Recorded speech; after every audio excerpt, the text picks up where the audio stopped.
Friends, welcome to Tamil நெசிபோல். இன்னைக்கு நம்ம சேனல்ல எபிசோட் 6 தான் பார்க்க போறோம். வாங்க வீடியோக்குள்ள போலாம். ஆல்ரெடி செகி ஜேஇ கிட்ட நிறைய கொஷின்ஸ் கேட்டிருக்கா. ஆனா எந்த கொஷினுக்கு அவன் ஆன்சர் சொல்லணுமோ அதை சொல்லாம சம்மந்தமே இல்லாத ஆன்சர்லாம் சொல்லிட்டு இருந்தா. கடுப்பான செகி, உனக்கு ஒரு விஷயம் தெரியணும்ல, யார் இந்த பேப்பர்ஸ் எல்லாம் அவங்க டேபிள்ஸ்ல வச்சாங்கன்னு? அது நான் தான் வச்சேன். ஆமாம், அதை செஞ்சது வேற யாரும் கிடையாது, நான் தான். என்னுடைய ஆட்டோபயோகிராஃபியை எல்லாரும் படிக்கணும்னு சொல்லி எல்லாரும் டேபிள்லையும் கொண்டு போய் வச்சது. அதுக்கு நான் எம்பரஸாக ஃபீல் ஆகவே இல்லை. நீ ஏன் நான் அப்படி ஃபீல் பண்ணுவேன் இப்படி ஃபீல் பண்ணுவேன்னு நீனே நினச்சிக்கிற? என்னை பற்றி எல்லாரும் தெரிஞ்சுக்கணும் தான் நான் எல்லாருடைய டேபிள்லையும் கொண்டு போய் வச்சேன். ஆனால் நீ என்ன ஆன்சர் சொல்லணுமோ அதை விட்டுட்டு வேற ஏதோ சொல்லிகிட்டு இருக்க. ஆனால் கண்டிப்பாக ஒரு நாள் ஓ வாயாலேயே அந்த உண்மையை சொல்ல வைப்பேன். அது வரைக்கும் வெயிட் பண்ணணும்னு சொல்லிட்டு அந்த இடத்த விட்டு செகி கிளம்பிடுறா. கிளம்புனவ கிளாஸ்க்குள்ளே போய் நுழையிறா. அவன் நுழையும் போது லெஃப்ட் சைடில் பார்த்தோன்னா ஒரு குடுக்கல் வாங்கல் நடந்துகிட்டு இருக்கு. ஒருத்தி பேட் கேட்குறா, அதுக்கு ஒருத்தி கொடுக்குறா. இருந்தாலும் ஒரு சின்ன தயக்கத்தோட ஏதோ ஒரு பதட்டத்தோட காசு கொடுத்து வாங்கிட்டு போறா. அது என்ன ரீசன் அப்படிங்கிறத பின்னால பார்ப்போம். செகி போய் கிளாஸ்ல உட்காந்தோடனே அவளுக்கு முன்னாடி டெஸ்க்ல இருந்த பொண்ணு, ஏய் நீ உண்மையிலேயே கிண்டர் கார்டன்ல தான் இருந்தியா? அதுக்கு முன்னாடி டிரான்ஸ்ஃபர் வாங்குறதுக்கு முன்னாடி அங்கேருந்து எப்படி இப்படிலாம் படிச்சு நீ எப்படி லைஃப்ல இப்படி சக்ஸஸ்ஃபுல்லாக இருக்குன்னு சொல்லிட்டு ஒரு பொண்ணு ஷாக்காக கேட்குறா. அதுக்கு பாக்கெட்டு, ஏன் நீ படிக்கவே இல்லையா, உனக்கு தெரியாதா, உன் வேலையை போய் பாருன்னு சொல்லிட்டு செகி கிட்ட போயிட்டு சரிவா நம்ம வெளில போகலான்னு சொல்லிட்டு கூப்பிடுது.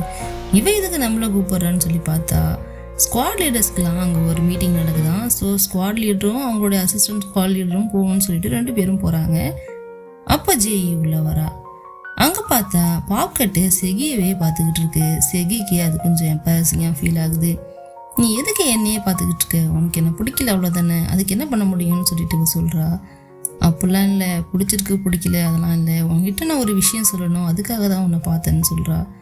என்ன விஷயம்னு சொல்லி கேட்கும்போது உங்கள் அப்பா இறந்துட்டாங்கல்ல அதை பற்றி தான்.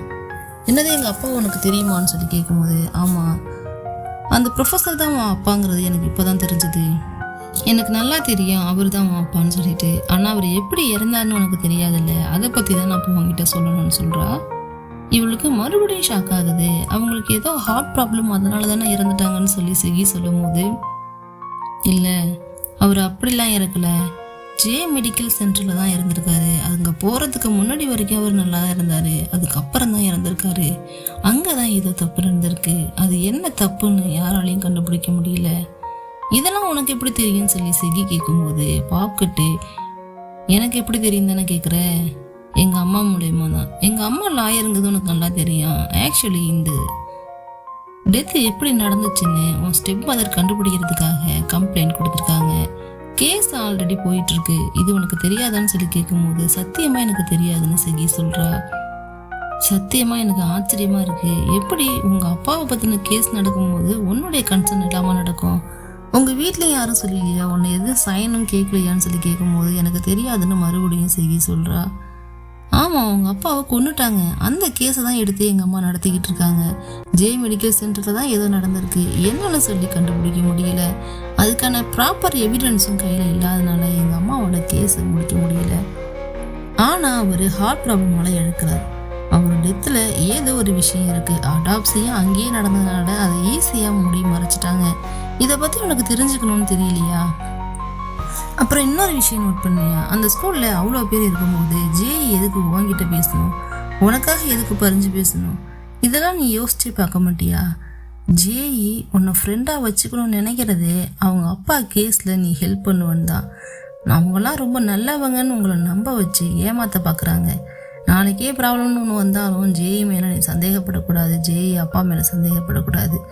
அதுக்காக தான் இந்த மாதிரி நடந்துக்கிறாங்கன்னு உனக்கு புரியலையா? எமோஷ்னலாக மக்களை பிளாக்மெயில் பண்ணி அவங்கள ட்ரிகர் பண்ணுறது தான் அவங்களுடைய வேலையே. அப்பாவுக்கும் பொண்ணுக்கும் இந்த வேலை ரொம்ப கை வந்ததுன்னு சொல்லிட்டு அக்கட் சொல்லுது. இதை செகியால் தாங்கிக்கவே முடியல. அப்போ ஃபர்ஸ்ட் டேயில் மீட் பண்ணதுலேருந்து அவள் கூட உட்காந்ததுலேருந்து எல்லாமே ட்ராமாவான்னு யோசிச்சு பார்க்குறா. ஆக்சுவலி எல்லாமே ட்ராமாவா என்னன்னு இது வரைக்கும் தெரியல. பாப்கட் சொல்கிறதையும் எப்படி நம்புறதுன்னு தெரியல. அப்போ பாப்கட்டுக்கு ஒரு மாதிரி ஃபீல் ஆகுது. என்னன்னு சொல்லிட்டு கேட்கும்போது, எனக்கு பீரியட்ஸ் பெயின், நான் பெயின் கில்லர் ஒன்று எடுத்துக்கணும்னு சொல்லிட்டு பாப்கட் சொல்லுது. அந்த பெயினுக்கு இந்த மாதிரி பண்ணக்கூடாது, கையை கொடுன்னு சொல்லிட்டு ஒரு இடத்துல ப்ரெஸ் பண்ணுது. இப்படியே ப்ரெஸ் பண்ணிட்டு இருந்தேன்னா வலி குறைஞ்சிடும்னு சொல்லுது. இதுக்கெல்லாம் எனக்கு டைம் இல்லை, எனக்கு உடனே பெயினை கம்மி பண்ணணும், பெயின் கில்லர் எடுக்கணும், நான் போகிறேன்னு சொல்லிட்டு பாப்பிட்டு அந்த இடத்த விட்டு போகுது. நீனும் பத்திரமா போன்னு சொல்லி அமுச்சு வச்சுட்டு போகுது. அப்போது எல்லா பக்கமும் பார்த்தா எல்லாரும் ஏதோ ஒரு இடத்துல ஏதோ ஒரு ரீசனுக்காக அவங்களுடைய பாடியை செக்கப் பண்ணிக்கிறாங்க. அதுலேயும் முக்கியமாக ஜேஇ அவளை டெஸ்ட் பண்ணிக்கிறா. அடிக்கடி அவளுக்கு அந்த டெஸ்ட்டு நடக்குது. பிளட் எடுக்கிறதும், பிளட் சாம்பிள் எடுத்து அவள் பாடியை பற்றி செக் பண்ணுறதும், இந்த மாதிரியான விஷயங்கள் போயிட்டுருக்கு. இன்னொரு பக்கம் செகி அவள் வீட்டுக்கு போயிட்டு தேடுறா. இந்த கேஸ் ஃபைல் சம்மந்தமாக ஏதாவது கிடைக்குதா அப்படின்னு சொல்லி தேடிக்கிட்டு இருக்கா. அங்கே ஒரு மெடிக்கல் பாலிசின்னு சொல்லிட்டு ஒரு ஃபைல் ஒன்று கிடைக்குது. அந்த ஃபைலுக்குள்ளே ஒரு லெட்டர் இருக்குது. ஆக்சுவலி அன்றைக்கி ஒரு நாள் லெட்டர் வந்திருக்கும், இப்போ தான் எடுத்துகிட்டு வந்து உள்ளே வைப்பா இல்லையா, அந்த லெட்டர் தான் அது. அதில் கர்மான்னு சொல்லிட்டு எழுதியிருக்கு. என்னன்னே அவளுக்கு புரியல. இன்னொன்றுல சீக்ரெட் வேர்ல்டுன்னு எழுதியிருக்கு. இன்னொன்று உங்கள் ஹஸ்பண்ட் எப்படி இறந்தாருன்னு எனக்கு தெரியுன்னு எழுதியிருக்கு. இந்த மாதிரியான 3 லெட்டர்ஸ் அவள் பார்க்குறா. அன்னைக்கு நைட்டு ஸ்டெப் மதரும் அவளும் சாப்பிட்டுட்டு இருக்காங்க. சாப்பிடும்போது நீ ஏன் லேட்டாக வர அப்படின்னு சொல்லிட்டு அவங்க கேட்குறாங்க. அதுக்கு அவ சாரின்னு சொல்லிட்டு நிறையா செகி கேள்வி கேட்குறா. என்னன்னா, நான் இவ்வளோ நாள் கிண்டர் கார்டனில் இருந்தேன், நான் அங்கே இருக்கிற வரைக்கும் பரவாயில்ல, நான் வந்ததுக்கு அப்புறமாவது நீங்கள் உண்மையை சொல்லியிருக்கணும். அப்பா எதுக்காக இறந்தாங்கங்கிறது தெரியாமல் நீங்கள் கேஸ் போட்டிருக்கீங்க, அதையே என்கிட்ட சொல்லலை, ஏன்னு சொல்லிட்டு என் மனசுக்குள்ளே 1000 கேள்வி இருக்குது, அதுக்கு முதல்ல பதில் சொல்லுங்கன்னு சொல்கிறா. பட் இதெல்லாம் கொஞ்சம் கற்பனை. இந்த மாதிரியான கேள்வியெல்லாம் அவங்க ஸ்டெப் மதர் அவள் கேட்கவே இல்லை, அவளே நினச்சி பார்த்துருக்கா. இப்போதான் சரி லேட்டாக வந்ததுக்கு சாரின்னு சொல்லிட்டு அந்த இடத்த விட்டு மூவ் ஆகுறா. இதுக்கு இடையில அவள் பேசுனது எல்லாமே அவளாவே கற்பனை பண்ணிக்கிட்டது. மறுநாள் என்ன பண்ணுறாங்கன்னா, எக்ஸாம்ஸ் வரப்போகுது, அதுக்கான மாடர்ன் கொஷின் பேப்பர் மாதிரி எக்ஸசைஸ் கிட்டு மாதிரி ஒரு புக்கு தராங்க. கொடுத்துட்டு எக்ஸாமில் எல்லோரும் நல்லா மார்க் எடுக்கணும், நல்லா படிங்கன்னு சொல்லிட்டு அவங்க மிஸ் சொல்லிட்டு போகிறாங்க. அவள் படிக்கலான்னு சொல்லிட்டு போய் உட்காரும் போது அவளுக்கு மூக்குலேருந்து ரத்தமாக வடியுது.